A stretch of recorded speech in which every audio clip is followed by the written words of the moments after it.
'Tis Meve, slayer of the Blacklands! Long live the Queen! Just watch and wait. I wager you'll chase the Emperor himself off the throne.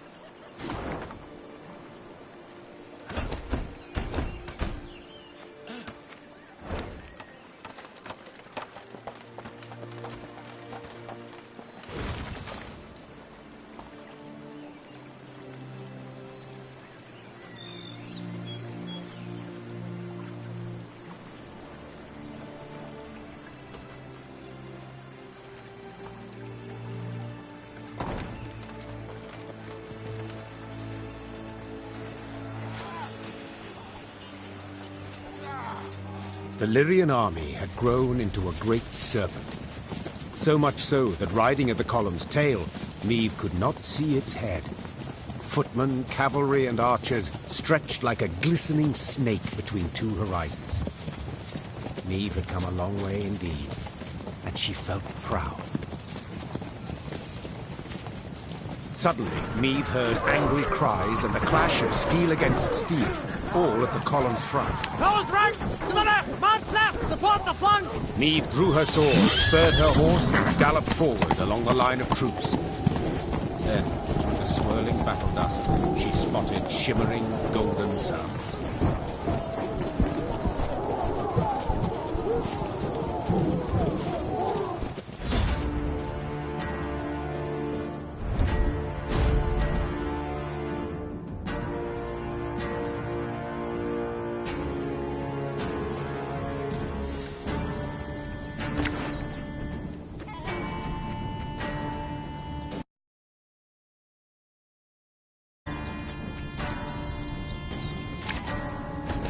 Surround them! 101, 102, 103.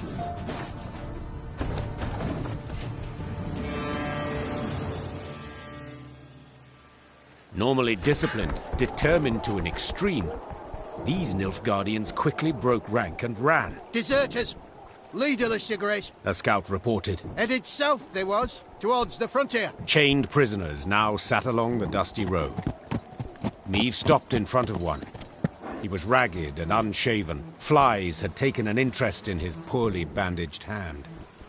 Spotting the Queen, he lowered his head and quivered with terror.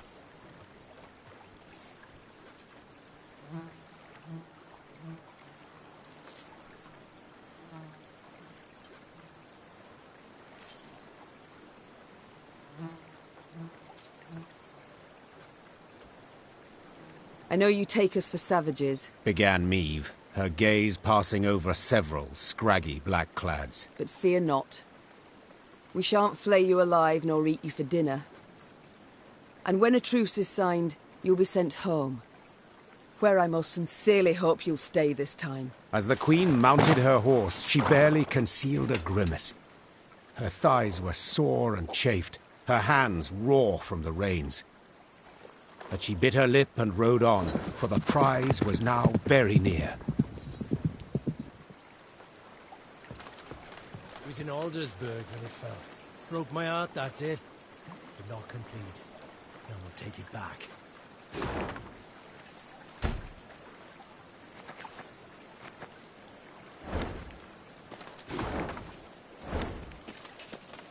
Other kings could learn a thing or two from you, Your Majesty. Fight on! It was we who were to offer Lyria our aid. Things got turned right round. It was we who were to offer Lyria our aid. Things got turned right round.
The good mothers guided you to victory. Nilfgaard angered the gods. Too much pride in them, not enough humility. The entire North owes you thanks, milady. And you, the gods. The good mothers guided you to victory.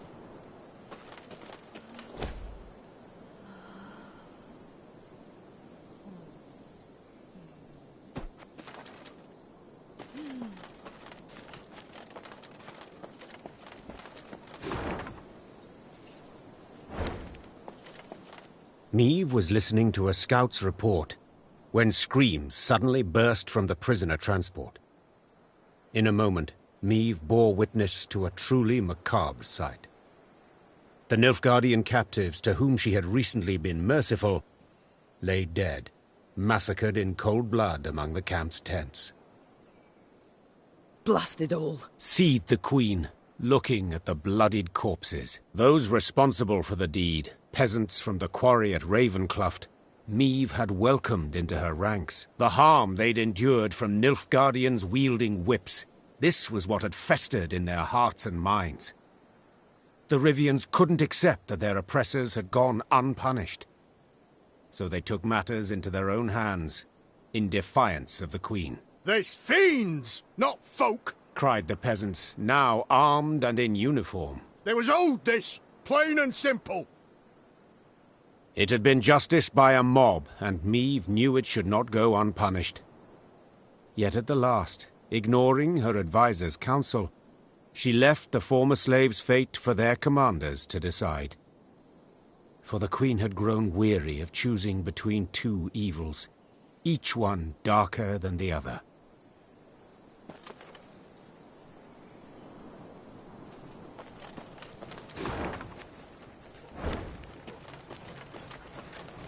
Long live Meve! Long live the Queen! Long live our liberator! All's left is to drive the Blackclads from Aldersburg, and the war's won. Our Demoven's not bad, but he don't hold a candle to Meve.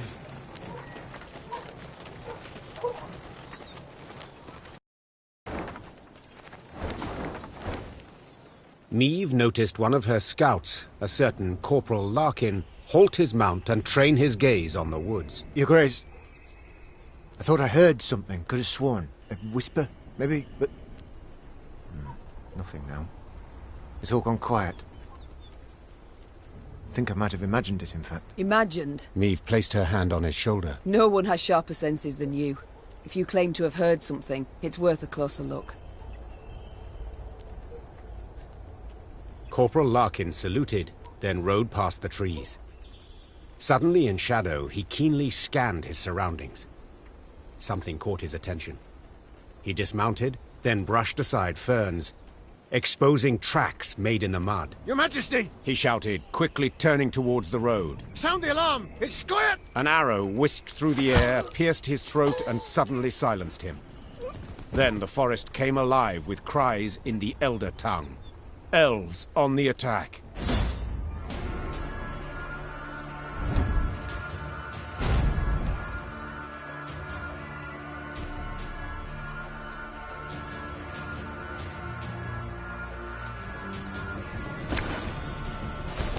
It's a trap!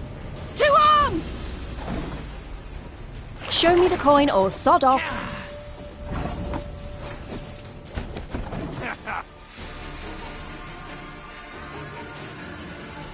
The Scoia'tael fighters stood no chance against Meve. When the sounds of battle finally ceased, the queen, victorious, tossed aside her arrow-studded shield. She then ordered the commando's leader brought before her. She'd expected a ranter who would turn up his nose, spit in her face, and cry, "Death to all Dwan!" But the bloodied elf before her was no arrogant firebrand. He averted his gaze, and his lips gently trembled. Youthful you look, elf. How many summers to you? 30? More? 27, my lady. 27. A wonderful age. A shame to die so young. I beg you, Renna. For mercy, I ask. If not for me, then at the least for... Mercy? You jest. You wait in ambush, come at us like bandits, and now you dare ask for mercy. It was no ambush. Don't play me for a fool. I know what I saw, and am no stranger to warcraft. It's not you we wished to fight.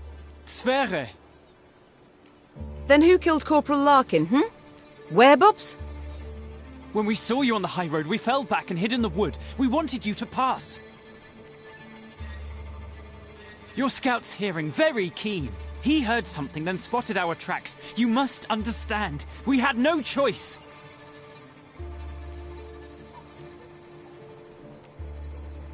You know you might have surrendered.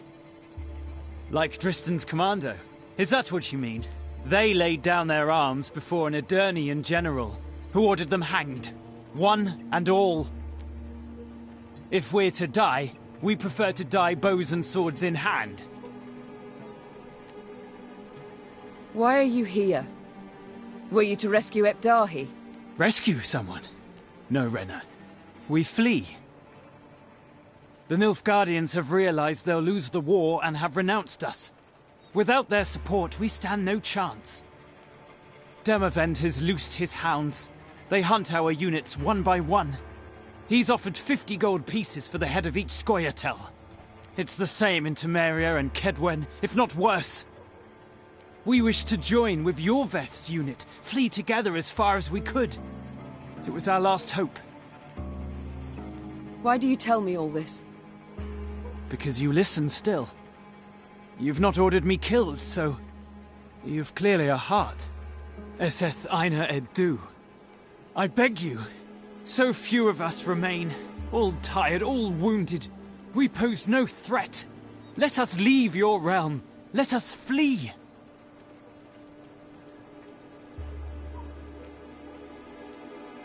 Enough senseless killing for one day. So be it. You're free to leave. I don't know how to thank you. Make certain I don't ever regret this decision. 'Twould be thanks enough. I thank you for your compassion towards me and all my folk.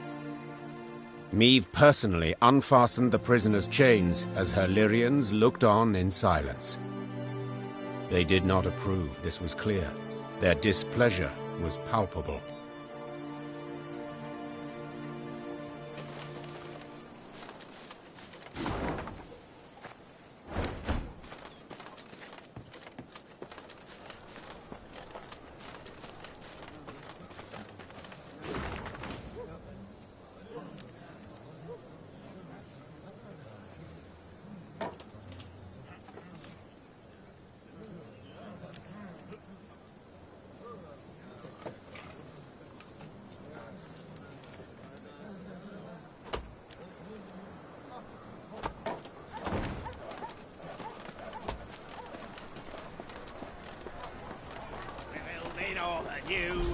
Treat yourself.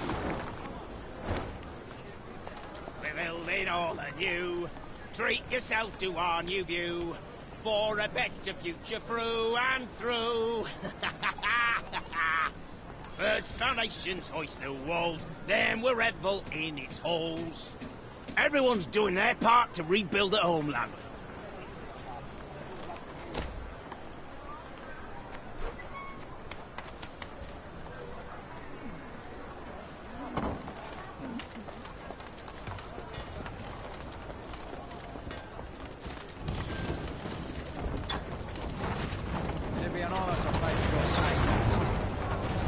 Side by side, we'll kick those black clads across the Yoruba. Long live Edirn! Long live Rivia! Long live Hyrule! Lyria! Long live Edirn! Long live Rivia!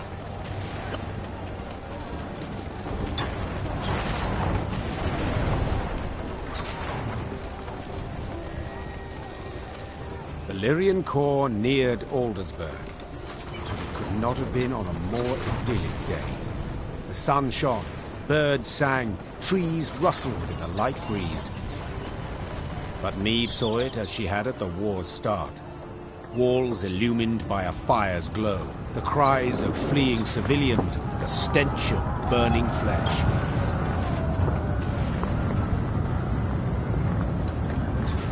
As on that day, Aldersburg was under siege. Yet this time, Eden's flags fluttered in the field, while Nilfgaard's tattered sons crowned the fort's towers. The Queen found Demavend's tent without difficulty. Made of sheets of silk edged with silver thread, it positively shone. Seems the realm's restored to a virtuous path, muttered Meve.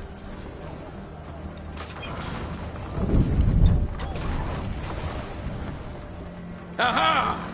There she is! Queen Meve, savior of the North, the Sun Slayer.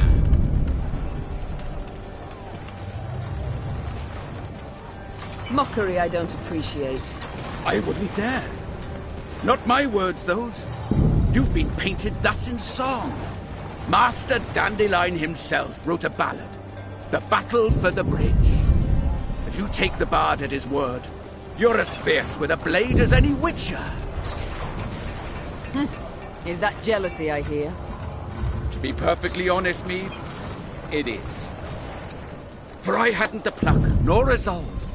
And when all the North tucked tail, went to shite, you alone stepped up and bared your fangs. Let it be a lesson for the future to us all.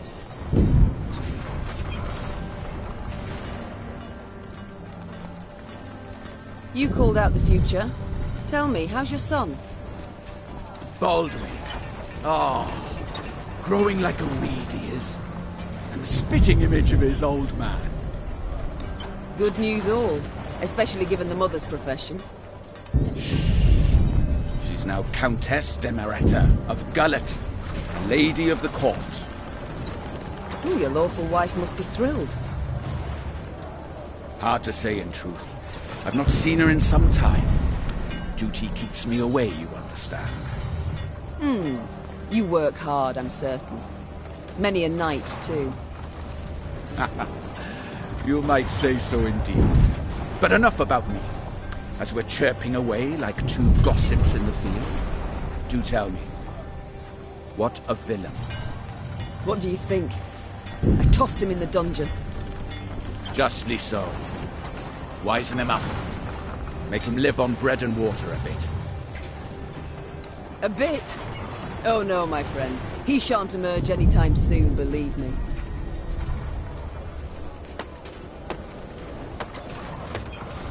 A lesson for the future? What do you mean?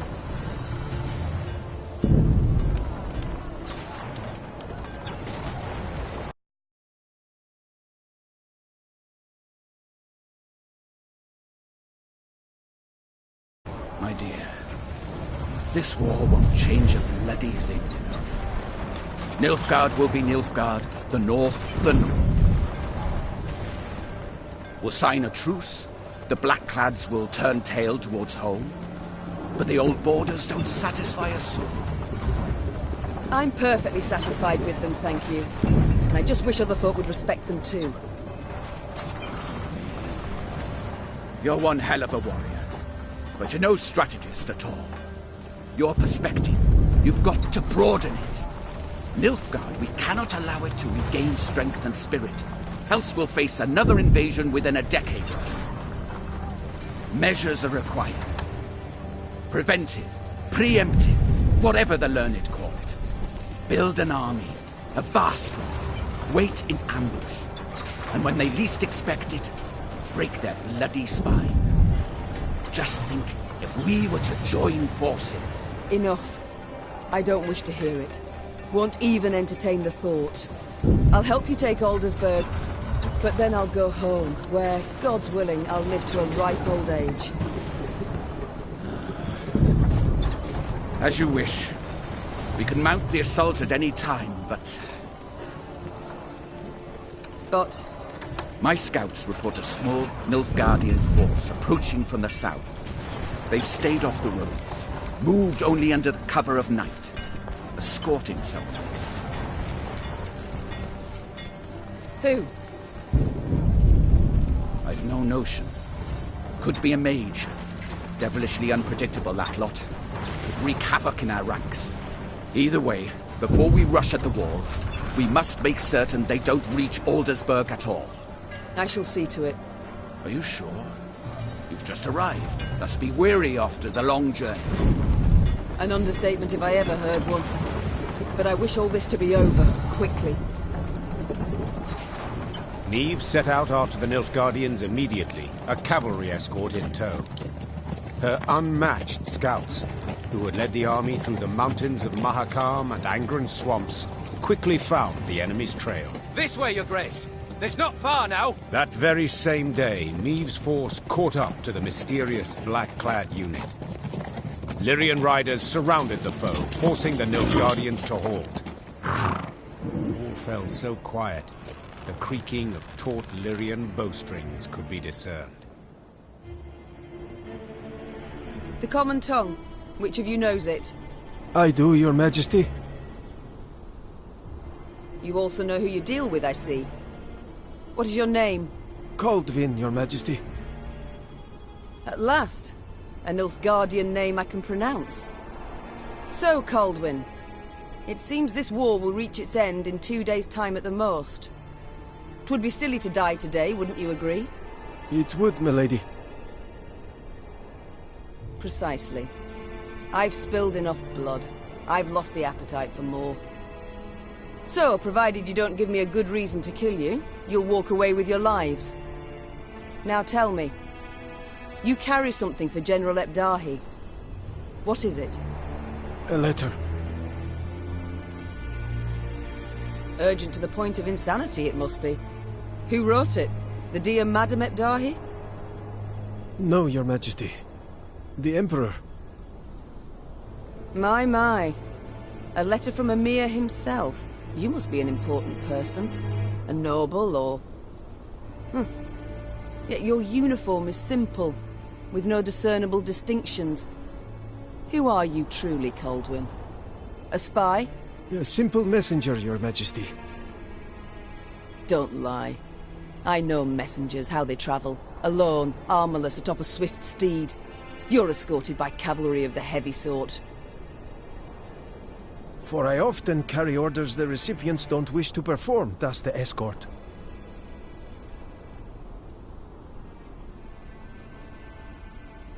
Give me the letter. I've sworn to deliver it to General Ebdahi, or to die in the quest to do so. Very well. My translator shall read this letter, then return it to you. You shall break no vow, and who knows? You might even survive. And if I refuse? Guess. So be it. I accept your offer. Niamh's translator cracked the seal and read. And as he read, his eyes grew wide as saucers. Then he whispered in the Queen's ear. Truly. And you're certain you're not mistaken. The wonders of this world. Kaldwin, consider this your lucky day. I allow you to complete your mission, with one proviso. And that is? That when you hand him the letter, you will give the General my regards. As Kaldwin and escort set off towards Aldersburg, the Lyrian soldiers looked at their queen with disbelief. To leave a Nilfgaardian to fulfill a secretive task. Niamh failed to stifle a rather mean laugh. They'll understand tomorrow, she thought.